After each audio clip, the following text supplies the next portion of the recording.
أستغفر الله العظيم أستغفر الله العظيم الذي لا إله إلا هو الحي القيوم وأتوب إليه أستغفر الله العظيم الذي لا إله إلا هو الحي القيوم وأتوب إليه أعوذ بالله السميع العليم من الشيطان الرجيم بسم الله الرحمن الرحيم السلام عليكم ورحمة الله وبركاته الفاتحة أعوذ بالله من الشيطان الرجيم بسم الله الرحمن الرحيم الحمد لله رب العالمين الرحمن الرحيم مالك يوم الدين إياك نعبد وإياك نستعين اهدنا الصراط المستقيم صراط الذين أنعمت عليهم غير المغضوب عليهم ولا الضالين الحمد لله الذي أنزل على عبده الكتاب ولم يجعل له عوجا قيما لينذر بأسا شديدا من لدنه يبشر المؤمنين الذين يعملون الصالحات أن لهم أجرا حسنا أشهد أن لا إله إلا الله وأشهد أن محمدا عبده ورسوله وخليله وحبيبه اللهم صل على سيدنا محمد إمام المتقين وقائد المجاهدين وعلى آله وصحبه أجمعين سبحانك لا علم لنا إلا ما علمتنا إنك أنت العليم الحكيم لا حول ولا قوة إلا بالله العلي العظيم أما بعد muliakan sekasihi Tuan Imam, mengurusi seluruh jawatan kuasa, seluruh ahli jamaah muslimin muslimat yang dirahmati Allah. Kita bertemu alhamdulillah pada malam ini dengan penuh keberkatan daripada Allah. Mudah-mudahan diberikan kepada kita rahmat di atas segala amalan yang kita kerjakan, diberikan ganjaran yang berlipat kali ganda sebagai persiapan kita, sebagai bekalan kita menuju ke satu alam yang abadi, yakni alam akhirat. Tuan-tuan muslimin yang dirahmati Allah, insya-Allah alhamdulillah kerana kita dapat meneruskan kuliah subuh kita yang terhenti agak sekian lama. Jadi pada pagi ini kita dapat sambung pengajian kitab kita, kitab Muhammad. Dan insya-Allah kita melihat sambungan pada muka surat yang ke 300 muka surat 34 ya. Muka surat 34. Ketahuilah olehmu, bawahlah, ketahuilah olehmu bahawa sesungguhnya meninggalkan berkata-kata ia akan saudaranya yang Islam lebih daripada 3 hari itu haram. Tapi telah berkata oleh beberapa jamaah, daripada ulama, mana sebahagian ulama, bahawa sesungguhnya ia daripada dosa yang besar. Dosa yang besar bila tidak bertegur sapa dalam tempoh 3 hari, melainkan kerana uzur syarak. Uzur syarak ni maknanya dia mungkin dalam keadaan tidak sihat, kan. Contoh kita kata mungkin sakit mulut, tak boleh cakap, jadi dia diam sebab sakit, uzur yang uzur syarak, seperti bid'ah atau fasik. Dan jikalau ada tersembunyi sekalipun, termasuk juga orang yang kerana kejahilan dia, fasik ni orang yang jahil, kerana sifat dia yang fasik, yang dia tak tahu. Kita ni tahu hukum sebab kita mengaji, tuan-tuan mengaji, tapi saja tuan-tuan dah tahu dah hukum ni kita langgar, cakap 3 hari tak bertegur kerana kita berkelahi ataupun kita berkrisis, maka hukumnya adalah dosa yang besar. Ini sebahagian daripada para ulama menjelaskan sedemikian. Maka sebab itu jikalau ada tersembunyi sekalipun, bermula dabitnya itu bahawa manakala kembali kepada membaiki akan agama si hajar atau si mahjur, nescaya harus ia. Dan jika tiada seperti yang demikian itu, maka tiadalah harus. Mana kena ubahlah. Hajir itu maksud kita kena ubah balik, perbaiki balik apa yang kita lakukan, kesilapan yang telah dilakukan. Sebab itu kena islah. Bila satu dosa yang kita lakukan, salah satu daripada taubatnya ialah islah. Kita memperbaiki semula. Bukan makna kita buat diam. Apalagi sebut dalam Quran, Allah akan lalladzina tabu wa aslahu. Orang yang bertaubat itu mesti wa aslahu, mesti mengislahkan, makna memperbaiki balik segala kesilapan, segala kesalahan. Wa bayyanu, dan andai kata dia melakukan kepada manusia, mungkin kerana apa yang diberi pandangan itu tak betul dan ada di kalangan yang mengikuti dia, wa bayyanu, maka kena terangkan balik, akan kesilapan tersebut supaya tidak menambahkan lagi dosa. Wa ulaika atubu alaihim, maka mereka itulah yang akan diterima akan taubat. Allah terima taubat. Itu syarat, tuan-tuan. Syarat yang telah Allah tetapkan sedemikian. Sebab itu kalau kita berdosa dengan Allah, senang kita bertaubat. Kita terus direct dengan Allah. Bangun malam, buat solat sunat taubat. Kita tadah tangan. Kita minta kepada Allah, sungguh-sungguh ya Allah, aku mohon ampun kepadamu ya Allah. Segala dosa-dosaku kepadamu ya Allah. Aku tinggal solat ya Allah. Banyak yang aku tinggalkan ya Allah. Aku tinggalkan puasa yang telah engkau fardukan. Aku sengaja meninggalkan puasa ya Allah. Maka aku minta ampun ya Allah. Direct dengan Allah. Tapi bila kita berdosa dengan manusia, maka Allah Subhanahu wa taala tidak ampunkan dosa kita selagi mana kita tidak minta maaf. Mungkin ada satu benda yang kita fitnah dia, yang menyebabkan reputasi dia jatuh, ataupun dia dipulaukan disebabkan kerana fitnah. Siapa yang melemparkan fitnah? Kita yang melemparkan fitnah antaranya. Maka kita kena jumpa secara peribadi. Aku minta maaf dekat hang, dulu aku duduk kata begini. Minta maaf lah. Kalau dia kata tak apalah, buang yang keruh, ambil yang jernih. Tak apalah, kita saling memaafkan. Mana Allah terima akan taubat kita. Wa bayyanu fa ulaika atubu alaihim innahu tawwabur rahim. Allah tu Maha menerima taubat lagi Maha pengasih. Jadi tuan-tuan, bahawa manakala kembali ia membaiki agamanya, dan ini suatu muhimmah yang ditakut atas segala orang yang memutuskan akan segala keluarganya. Itu segala hubungan kekeluargaan. Mungkin ada sebab kerana harta. Mungkin kerana atas sebab kita kata faraid. Faraid ni memang kadang-kadang ada yang kecil hati. Kan? Kadang-kadang memanglah kita tak boleh nak memuaskan hati. Kan? Kita nak agih-agihkan ini tanah ni begini. Tiba-tiba dia dapat tu dekat kaki bukit tu. Yang Abang Ngah ke Abang Long ke tu dapat dekat dengan tepi jalan raya. Tempat yang memang ada nilai komersial. Syaitan dah rasuk dah. Mulalah kita nak memberontak. Mulalah kita nak memutuskan silaturahim. Jangan. Ini dosa besar tuan-tuan. Memutuskan silaturahim dengan keluarga.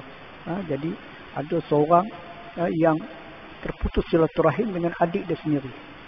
Dia jadi orang yang sangat seronok beribadat. Pergi Mekah tuan-tuan, semayang dekat depan Masjidil Haram, tawaf apa semua, seronok ni. Kemudian dia kawan dengan syekh pula, syekh Arab. Syekh Arab tu percaya dekat dia, beri tempat tinggal yang selesa. Maka kerjanya ialah dia menunaikan ibadat. Seronok dia beribadat, dikelilingi, mengelilingi Kaabah, tawaf. Suatu hari dia punya sahabat baik tadi, Arab tadi, dia nak pergi berniaga. Maka dia suruh simpan harta dia. Simpan harta dia kepada ajam tadi. Dia kata, hang jaga elok-elok. Aku nak pergi 3 bulan, 4 bulan baru balik. Maka bila balik sahaja, orang Arab tadi, dia tengok ajam tadi, orang ajam ni orang luar lah. Ajam tadi telah meninggal dunia. Dan dia tahu mana harta diletakkan. Maka ketika itu, dia jumpa dengan tak silap Malik bin Dinar, seorang awliya, wali. Dia tanyalah, dia kata dia ada kawan dulu, kawan baik, orang ajam, dia tinggalkan harta dekat kawan tersebut. Bila dia balik daripada urusan perniagaan, dia tengok kawan dia dah meninggal. Macam mana dia nak tahu di mana dia letakkan harta tadi yang disimpan, yang dia amanahkan. Maka Malik bin Dinar kata, kamu doalah depan Mu'tazam. Makna depan Mu'tazam itu doa yang sangat mustajab. Minta pada Allah Subhanahu wa taala sungguh-sungguh. Pada ketika itu andai kata dia ini orang yang baik, dia akan menyahut akan apa yang kamu mohon kepada Allah dengan izin Allah. Disitulah tempat roh-roh orang yang soleh dekat di atas tu, dekat Kaabah tu di atas. Maka situlah roh orang yang soleh. Maka dia pun berdoa. Doa-doa tak ada tuan-tuan. Tak disahut. Jadi dia pun fikir orang ni baik, orang ni alim, orang ni ahli ibadat, abid tiap hari tawaf, sembahyang di Mekah pula tu, Masjidil Haram. Bayangkan bagaimana dia tidak berada di tempat yang sepatutnya. Itulah perkampungan orang-orang yang soleh. Sebab itu kita ni tuan-tuan, bila kita meninggal nanti, maka kita hanya ada dua tempat sahaja. Sama ada roh kita berada di perkampungan orang yang soleh, ataupun roh kita berada di perkampungan orang yang mujrimin. Dia hanya dua saja. Itulah roh itu berkumpul, tuan-tuan. Jasad kita dikebumikan, roh kita diangkat. Sebab itu disebut wa annakum ilaina la turja'un, mabni ila majhul, benda yang kita tak pasti. Di mana tempat kita? Allah sahaja yang mengetahui. Maka kita ada perkampungan kita. Sebab itu perkampungan kita di akhirat nanti sebelum kiamat, itulah perkampungan roh.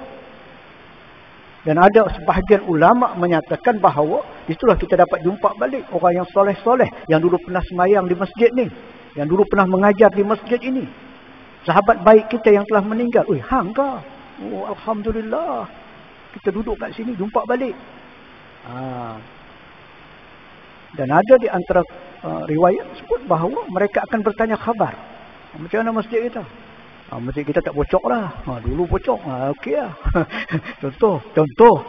Oh, kita pun alhamdulillah. Oh, pengurusi juta kuasa yang nanti sekarang ni cukup aktif. Masjid kita pun dah makin meriah, makin ramai datang. Dia kata alhamdulillah. Alhamdulillah. Andai kata kita ni hidup baliklah, Allahu Akbar.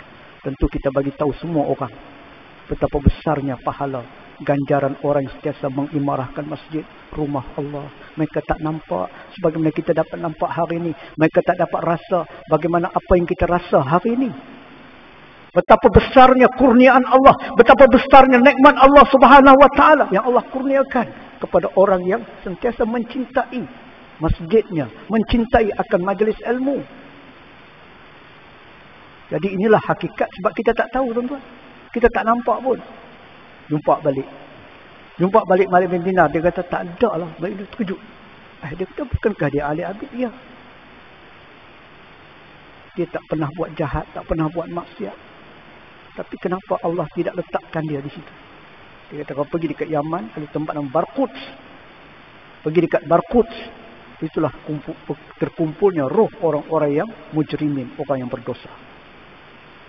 Pergi sampai itu Yaman ni, tuan-tuan. Dia pun berdoa, minta, ya Allah petunjukkanlah adalah sahabat dia yang dah meninggal ni, mudah-mudahan dapat dia bertanya, mengetahui tentang kedudukan sebenar. Tiba-tiba disahut dengan izin Allah, disahut. Lalu ditanya, kenapa kamu berada di tempat ini? Ini tempat orang berdosa. Kamu tak pernah buat jahat, kamu tak pernah buat maksiat, kamu bukan ahli pendosa, tapi kamu sentiasa beramal. Dia kata, Tuan, sebenarnya harta-harta Tuan semua ada. Pergilah dekat tempat rumah yang ditinggal, di bawah itu, maka ditanam segala harta itu. Tuan gali. Dia bagi petunjuk, dia kata itulah harta-harta Tuan disimpan. Sedikit pun aku tidak mengambil harta Tuan. Maka yang punya lelaki Arab tadi, dia kata, amanah dia ni. Mungkin pada peringkat asalnya, mungkin dia buat satu persepsi kan, andaian. Mungkin dia makan harta dia ke, mungkin dia ambil harta dia, dia habiskan harta dia. Tapi rupanya sedikit pun harta itu tidak diusik. Dan harta itu disimpan dalam, dulu tak ada bank, tuan-tuan. Tak ada lah bank, jadi tanam dalam tanah. Lalu timbul persoalan, kenapa diazab? Kenapa dia berada di tempat orang yang berdosa ini? Maka ditanya, kenapa kamu berada di tempat ini? Dia kata, Tuan, saya ada seorang adik yang saya tinggalkan. Mak ayah dah tak ada dah, tinggal adik perempuan.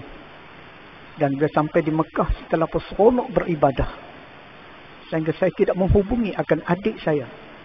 Sehingga adik saya mungkin tertanya-tanya di mana saya berada. Adakah saya masih hidup ataupun telah meninggal dunia. Pada ketika itu tak terfikir langsung bahawa dia ada saudara yang terputus hubungan silaturahim. Aniat Tuan nak tolong saya. Tuan carilah tempat sekian-sekian. Inilah perkampungan asal. Mudah-mudahan Tuan dapat bertemu dengan adik perempuan saya dan sampaikan kepada adik perempuan saya tentang kematian saya yang pada ketika ini saya berada di tempat roh orang-orang yang mujrimin. Mudah-mudahan Allah Subhanahu wa taala ampunkan dosa kesalahan saya kerana memutuskan silaturahmi. Tuan, kata Syekh Arab tadi, dia kata insya-Allah saya akan cari sampai jumpa. Dia pergi cari tuan-tuan, akhirnya jumpa sungguh, masih hidup lagi. Maka dia bagi tahu, kamu ada abang tak? Ada. Tahu tak di mana abang kamu berada? Dia kata tak tahu langsung.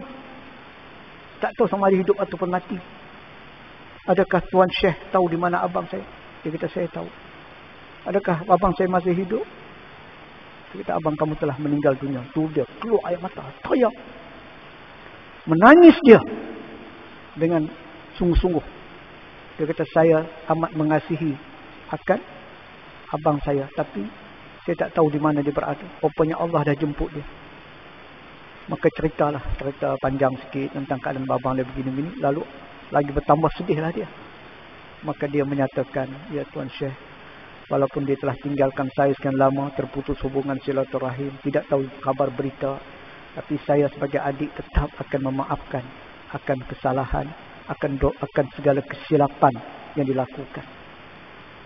Tak lama lepas tu Syekh Arab ni bermimpi roh si Ajam itu sudah berubah daripada tempat di Barquds sampai dekat Multazam tu. Pindahlah di perkampungan orang-orang yang soleh. Itu cerita tuan-tuan. Cerita tentang putusnya hubungan silaturahim. Dalam kitab Tanbihul Ghafilin, kalau tak silap, diceritakan kisah ini. Maka sebab itu tuan-tuan, yang ditakuti atas segala orang yang memutuskan akan segala keluarganya, maka yang demikian itu sebab bermarah-marahan. Sebab apa? Sebab tak boleh kawal emosi. Sebab marah, gaduh adik-beradik tuan-tuan. Dan sebab kelahian ataupun berkelahi. Atas sebab bersakit hati, terasa hati. Dia sebut tu, terasa hati akan segala keluarganya. Maka yang demikian itu sebab disebut bertambah pula hasad. Ada sifat hasad ditambah dengan sifat dengki, berdengki-dengki sekaliannya. Yang tersebut itu adalah merupakan dosa yang besar, lagi kena murka Allah. Semua ni hasad-hasad, dengki ni semua dosa besar. Jangan kita berdengki-dengki. La hasadu illa fisnatain. Tidak ada hasad itu melainkan pada hanya dua perkara sahaja. Pertama, kita hasad bila melihat sahabat kita ni orang yang dulu orang yang jahil, sekarang orang yang berilmu. Maka kita hasad dengan dia. Kita nak jadi orang yang berilmu macam dia. Dia dulu memang orang macam kita lah, sama taraf. Kita bodoh, dia pun bodoh, kan? Tapi kerana dia ni alhamdulillah dia dapat hidayah, maka dia menjadi orang yang baik, orang yang berilmu. Kemudian kita dari segi kita nampak dia orang yang dari segi dia boleh hafal ayat-ayat. Kita ni tak boleh nak hafal.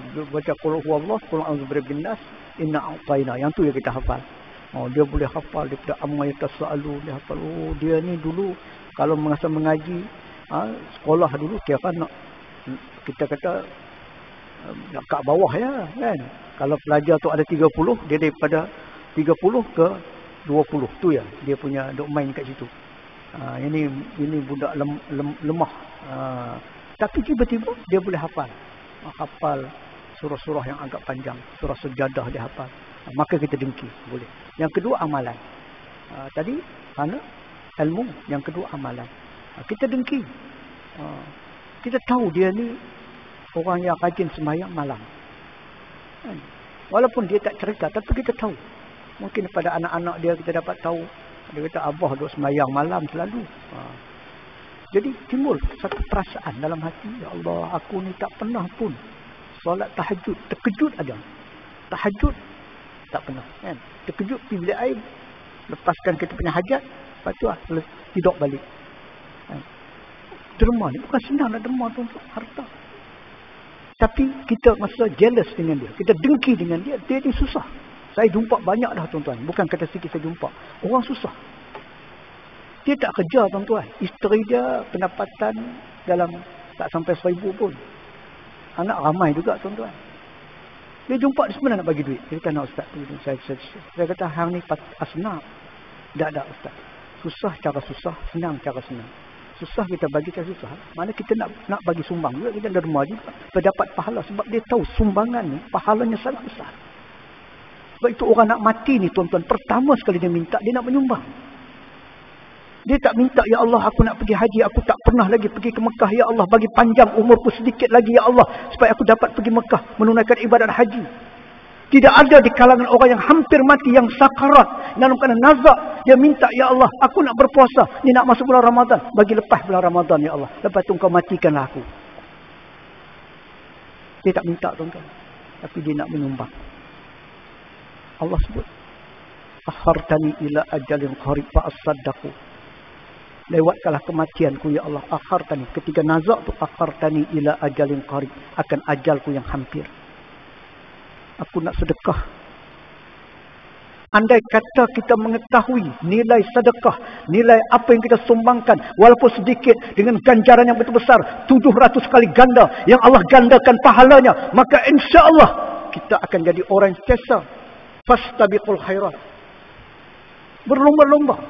Sebab yang kita beri Allah tambah. Kita beri Allah tambah. Yang kita anggap kita beri, kita makin kurang. Zahirnya begitu. Tetapi hakikat dia lain. Siapa orang nak pergi Mekah? Dia teragak-agak nak pergi. Aku nanti lepas pencen nak pergilah. Ada lepas pencen. Dia dah mampu dah tuan-tuan. Tapi saja ditangguhkan lepas pencen. Sampai lepas pencen tuan-tuan, dengan badan pun tak nak larat, dengan tawaf pun tak sempurna. Nak sempurna apa tuan-tuan? Kadang-kadang duduk atas kursi roda pun. Ada dah sakit dah. Nak pergi terpaksa dengan kursi roda. Pasal seronokkah ibadat dalam keadaan kita duduk tawaf di atas. Sedangkan aulianya sebaik-baiknya kita tawaf sebagaimana para sahabat-sahabat Nabi dikelilingi Kaabah di bawah. Tapi kita dah tak mampu, kita main di atas. Sewa satu kursi yang dia macam motor, tekan tu dia gerak sendiri. Tak ada rasa lah nikmat tuan-tuan. Sebab itu ibadat yang kita lakukan dengan kita terpaksa mengeluarkan belanja yang besar. Saya start mula kerja tuan-tuan. Start kerja 4 tahun. Alhamdulillah. Walaupun pada ketika itu memang kita menghadapi keadaan nak tangguh ke tak tangguh. Ni dapat dah. Duit dah ada. Tawaran dah diberikan untuk pergi haji. Duk fikir nak tangguh lagi ke? Anak dalam pantang. Tuan-tuan bayang, Allah uji anak dalam pantang. Kita nak tinggal, anak kita duk tengok tu rasa sebab, rasa sedih. Kita nak tinggal ke tak tinggal? 44 hari kita nak pergi haji. Bincang-bincang buat istiharah. Tak boleh, kena pergi juga. Kalau tangguh macam ni, umur dalam 30-an, 30 lebih. Memang tekad nak pergi. Jadi, bila duit tak cukup tuan-tuan, cuma cukup untuk tambang dan belanja sikit-sikit. Belanja sikit cukup, nak kena dam lah apa semua nanti kan. Kita nak buat korban dekat sana. Cukuplah. Dalam 12,000. Pergi. Masa tu tambang 8,000 lebih tuan-tuan. Tambang dia 8,000 lebih. Lebih-lebih tu kita duk fikir nanti ada kos lain. Sampai di Jeddah, duk teringat ni. Masuk tanah haram ni tuan-tuan. Bila masuk tanah haram dia lupa hadis. Dia kira kita masuk tu tak fikir apa dah. Tak fikir pasal kampung. Pasal anak-anak tak fikir dah. Sampai selesai. Bila selesai baru kita teringat nak balik. Teringat sana. Balik pokai tuan-tuan. Tak ada apa dalam tabung. Tak ada langsung. Kosong. Tabung haji dah habis dah. Pokai. Tak ada. Tapi sebab kita kerja kan nak tunggu gaji masuk. Allah bagi rezeki. Bagi rezeki. Bagi rezeki. Bagi rezeki. Tak tahu pada mana sumber kita dapat. Alhamdulillah tuan-tuan. Daripada kita sewa rumah, kita dah boleh dapat beli. Daripada hasil, kita kata pengorbanan. Mungkin pada ketika itu kita yakinlah bahawa rezeki ini daripada Allah Subhanahu Wa Taala. Sebab itu, wa yarzuqu min haitsu la yahtasib, itu Allah bagi rezeki yang kita tidak sangka-sangka. Tuan-tuan memberi, tuan-tuan menyumbang, jangan tuan-tuan fikir bahawa aku habis. Dah, Allah ganti balik. Allah ganti balik sama dalam bentuk keberkatan rezeki ataupun Allah bagi rezeki lebih. Allah uji kita dengan COVID. Banyak bankruptcy, banyak yang tutup kedai. Tapi Allah ganti. Mungkin orang yang insya-Allah dia yakin dengan rezeki Allah, dia meniaga cara lain pula. Kedai tak boleh sewa dan nak bayar sebulan 1,000. Ali bistro tu tutup dah. 24 jam dulu bulan puasa pun buka. Kira ramai pelanggan. Ali bistro tau yang dekat-dekat konsep tu. Tutup. Dia kata tak ada lah nama tutup. The Resto. Tak boleh masuk balik Malaysia sebab balik Thailand nak balik tutup lama, ni buka balik. Dan ada orang ketika itu dia terpaksa tukar cara bisnes dia. Dia terpaksa buat bisnes di rumah. Semayang tak tinggal, ibadat tak tinggal. InsyaAllah, maka dia meniaga di rumah. Rupanya situ lagi untung dia dapat. Allah bagi kepada dia dengan tak payah sewa. Dia dah tak boleh nak sewa 1,000 setiap bulan. Dia buat bisnes cara kita online. Sekarang ni banyak bisnes online. COD hantar. Alhamdulillah tuan-tuan. Saya di rumah tu kadang-kadang kan kawan ramai hak buka bisnes. Kadang-kadang kita pun pasal lah kan, kawan kan. Ni telefon isteri saya. Ni hari ni mi kari. Mi kari. Kami nak hantar. Kita kata tak mau pun pasal sian kan. Okeylah hantar dua bungkus lah, hantar rumah makan. Esok bihun sup pula lah. Ya ni terkedarah semua ni kan.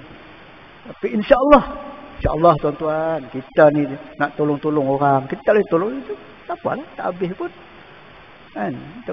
Kita tolong kan. Jadi sebab itu Allah bagi rezeki. Alhamdulillah tuan-tuan, ada orang yang dia dapat balik meneruskan kehidupan dia bila dia dah diuji dengan COVID ni. Apatah lagi bila sebut sekarang ni bukan lagi pandemik, endemik ni. Dia ni terus kekal sampai bila-bila tuan-tuan. Tak ada tempoh berakhirnya wabak ini, corona ni tak akan habis. Sampailah bila-bila tuan-tuan. Cuma kita tak tahu lah SOP ni. Takat mana kita boleh ikut dengan kita terpaksa solat secara kita berjarak, tak boleh kita bersalaman dan sebagainya, pakai mask dan sebagainya. Kita tak tahu bila. Tapi diwartakan sekarang sebagai endemik. Sebagai virus ini akan terus kekal sampailah bila-bila. Wallahu alam, kita tak tahu. Ini kerja Allah. Kita doa tadi, banyak kita doa dalam kunut, kita doa lepas solat, kita doa tak henti, kita doa agar Allah jauhkan kita daripada bala ini. Jadi itu tuan-tuan. Jadi jangan tuan-tuan bimbang. InsyaAllah yakin tidak miskin orang yang sentiasa memberi. Yang miskin ni orang yang bakhil. Sebab hati dia miskin. Jiwa dia miskin. Sayang pada harta lebih daripada segala-galanya. Tidak kaya dan tidak senang pun. Biar kita kaya hati daripada kaya harta. Orang yang kaya harta tapi miskin hati dia, hidup dia tidak akan bahagia. Saya sebutlah kan, macam kita kata jutawan-jutawan. Adakah mereka itu nampak bahagia? Tak. Banyak orang yang berdengki. Banyak orang yang cakap macam-macam. Ya kita ni alhamdulillah dengan kita cukup makan minum kita, dapat ibadat dengan sempurna. Tiap-tiap waktu kita ada di masjid, insya-Allah mudah-mudahan Allah beri ketenangan. Sebab itu dalam firman Allah Subhanahu wa taala dalam Al-Quran, walladzina yanquduna ahdallah min ba'di mitsaqih wa yaqta'una ma amara Allahu bihi ayyusala wa yufsiduna fil ard ulaika lahumul laknatu wa lahum su'ul dar. Artinya segala mereka yang membinasakan mereka akan janji Allah Ta'ala, kemudian daripada berjanji dan memutuskan mereka akan barang yang menyuruh oleh Allah Ta'ala dengan dia, bahawa menghubungkan dengan membinasakan mereka di dalam bumi dan beberapa bagi maksiat. Bagi maksiat, maka mereka itulah bagi mereka laknat dan bagi mereka sejahat-jahat tempat, iaitu neraka. Tuan-tuan, Allah sebut dalam Quran, mereka yang memungkiri akan janji dengan Allah Subhanahu wa taala, memutuskan mereka itu akan apa disuruh oleh Allah Subhanahu wa taala. Tuan-tuan tahu tak, ada seorang, dia asalnya Islam.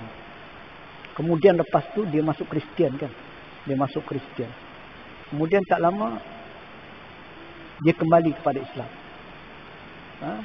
Dan di penghujungnya pula, dengar ceritanya, dia mati dalam keadaan murtad. Nama dia Ali Markus. Indonesia baru mati. Ali Markus. Dia memang pandai bercakap. Dia orang yang petah bila bercakap. Orang Islam. Jadi ketika dia diangkat jadi padri, Kristian, masa dia keluar dari Islam, dia orang yang kita kata yang kita kata yang boleh menarik perhatian orang lain lah dengan kata-kata dia. Dia menghina Islam. Dia kata dia pergi Mekah, dia melihat dua perkara yang sangat pelik, dia kata. Pertama, orang tawaf. Itu kerja budak-budak, dia kata. Budak-budak kan seronok bila jumpa duk pusing. Itu apa benda tu, dia kata. Kemudian duk baling melontar dekat jamrah tu. Dia apa benda ni, dia kata, perangai mainan budak-budak. Dan banyak lagi lah penghinaan dia terhadap Islam. Ketika itu dia hina air Zam-Zam. Air Zam-Zam pun adalah benda-benda yang dia kata bodohnya orang Islam ini. Mendewa-dewakan, mengagung-agungkan air Zam-Zam. Apa yang ada pada air Zam-Zam? Dia kata air biasa je, tak ada apa pun. Konon boleh mengubati penyakit lah begitu. Itu semua autar, bohong. Tuan-tuan bayangkan. Bumi Arab ni tuan-tuan adalah bumi yang tandus. Bumi Arab ini adalah bumi yang bukan macam Taiping. Taiping ni taburan hujan dia sentiasa ada. Kita kerap hujan turun dekat bandar Taiping. Bandar yang paling banyak menerima taburan hujan. Kalau pergi Mekah tuan-tuan, nak hujan sekali payah. Memang kering. Dia punya langit dia taklah kita kata ada awan-awan mendung, tak ada. Cerah je tuan-tuan. Sekali-sekali turun hujan.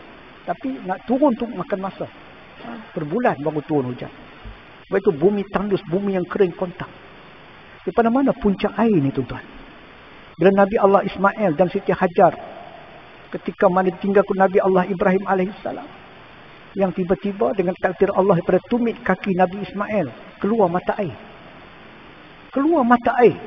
Kemudian Hajar pada ketika itu dia kepung. Dia buat kepung dengan tangan tu. Dia ingat air tu sikit dia kepung sebab mereka dalam kehausan, dia kepung. Kepung tu maksud dia Zam-Zam. Yang timbul Zam-Zam.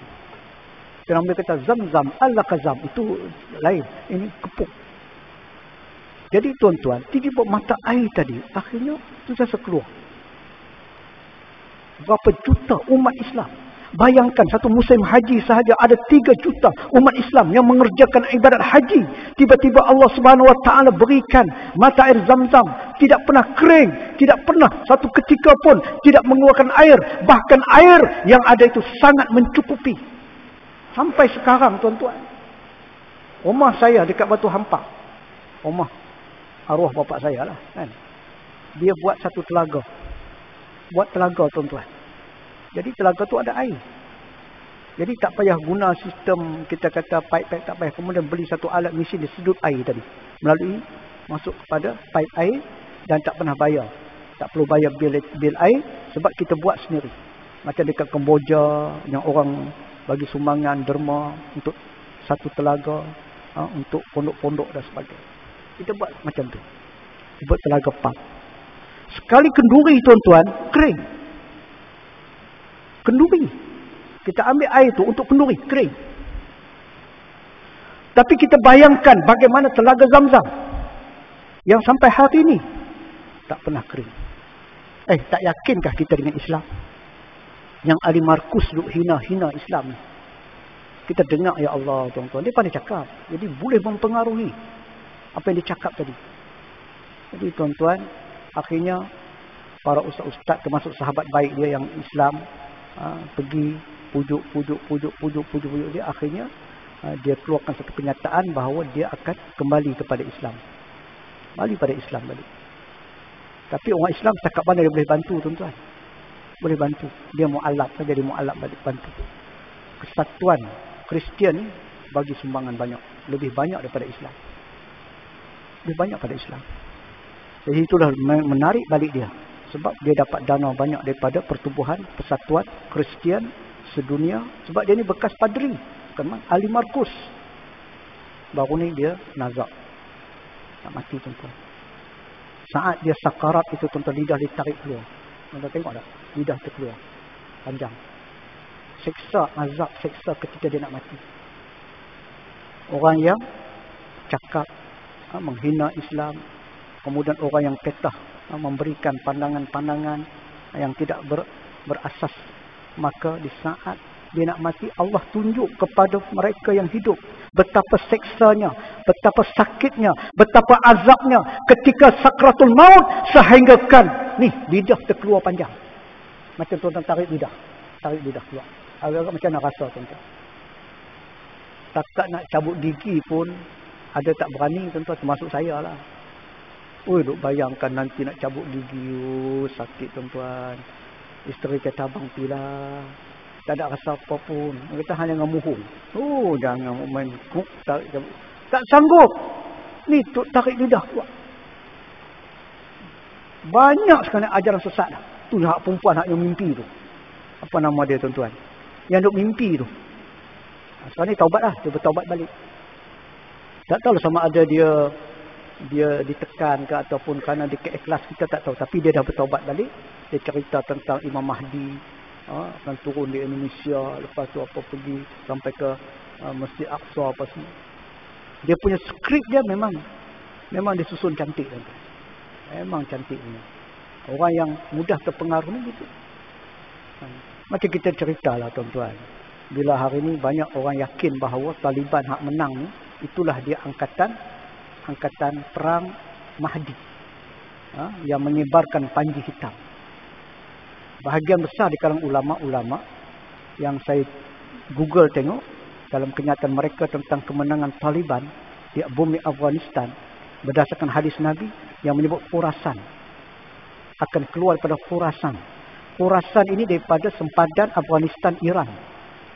Itu sebahagian daripada mereka, dan ada di antara mereka menyatakan negara-negara yang Balkan ataupun negara-negara yang disebut Azerbaijan, Kazakhstan, Tajikistan, Afghanistan, Pakistan, Iran, semua ini adalah merupakan Khurasan. Okey. Tapi adakah berdosa andai kata kita kata bukan kot. Tak berdosa. Itu ijtihad. Setakat ijtihad. Tetapi Imam Mahdi itulah yang kita kena percaya, akidah. Sebab Nabi sebut turunnya Imam Mahdi. Dan Imam Mahdi inilah yang akan menawan, menguasai semula Palestin dan mengambil semula Masjid Aqsa daripada tangan Zionis. Tapi tentera yang disebut panji hitam ni, ada kata daripada jauh, daripada Indonesia, daripada Mongol, daripada mungkin negara kita sendiri, kita tak tahu, wallahu a'lam. Itu kita kata ijtihad dia. Sebab itu tuan-tuan, kita memahami tentang bagaimana umat Islam ini kena sentiasa menjaga hubungan baik. Daripada keluarga sampailah masyarakat. Masyarakat fungsinya masjid lah. Sebab orang datang masjid. Jadi masjid kena mesra jamaah. Masjid ni kena mesra jamaah. Kalau tak mesra jamaah, orang tak akan datang masjid. Kalau kita gunakan apa nama tulis-tulis tu. Siapa yang tak bawa sejadah, pergi balik sembahyang kat rumah. Kasar tak bunyi dia? Kasar, tak mesra. Saya tengok, saya terus sembahyang. Allah, saya kata. Kita puasa masjid ni, dia tulis macam ni. Kadang-kadang ada orang yang jenis, dia sensitif. Sensitif, tuan-tuan. Terima kasih kerana bawa sejadah, patuh SOP. Mudah-mudahan Allah merahmati kita kerana kita dapat solat berjemaah. Kan lembut. Ini, kalau tak nak ikut SOP, tak nak bawa sejadah, pergi balik sembahyang kat rumah. Tulis pula merah. Dengan tulisan merah, tuan-tuan. Tuan-tuan tengok gereja, kenapa anak muda hari ni banyak yang mereka cenderung untuk keluar Islam. Mereka masuk Kristian. Sebab mereka duk main bola, tuan-tuan. Padri panggil, main. Masuk dalam gereja, ada satu kawasan, boleh main macam satu padang futsal tu, main. Tak cukup setakat tu, dia bagi bola. Dia bagi makanan. Bagi minum air. Jadi mereka anak muda ni rasa, bagus rupanya gereja ni. Rupanya Itulah cara dia untuk menarik anak-anak muda Islam. Dia kata, Ustaz, kalau Ustaz boleh masuk gereja Pak Buntak tu, Ustaz tengok banyak muka Melayu, Ustaz. Dia beritahu kat saya. Tu dekat Pak Buntak tu satu gereja. Ustaz masuk, kalau dapat boleh masuk, tengok siapa dalam gereja tu. Banyak orang Melayu. Sampai seorang ibu ni, dia tak kenal dah. Dia kata anak dia Islam. Satu hari entah macam mana dia tunduk, terkeluar rantai salib. Sedangkan pakai tudung.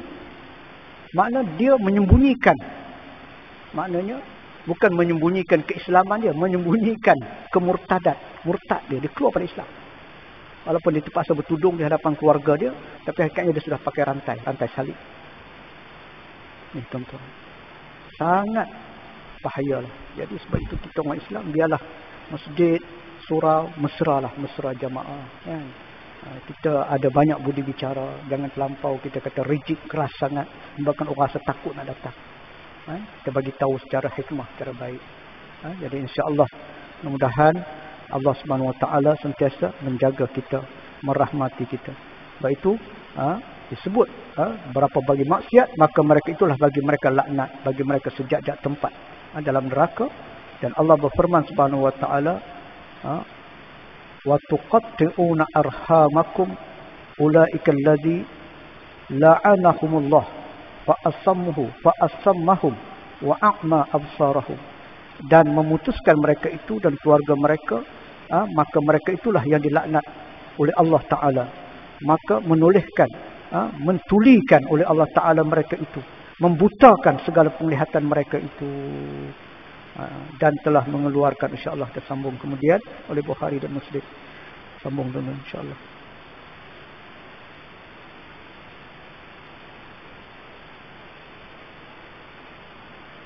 A'udzu billahi minasyaitonir rajim. Bismillahirrahmanirrahim. Alhamdulillahirabbil alamin wassalatu wassalamu ala Rasulillah wa ala alihi washabbihi ajmain. Allahumma arina haqqan haqqan wa arina batila batilan warzuqna ijtinabah.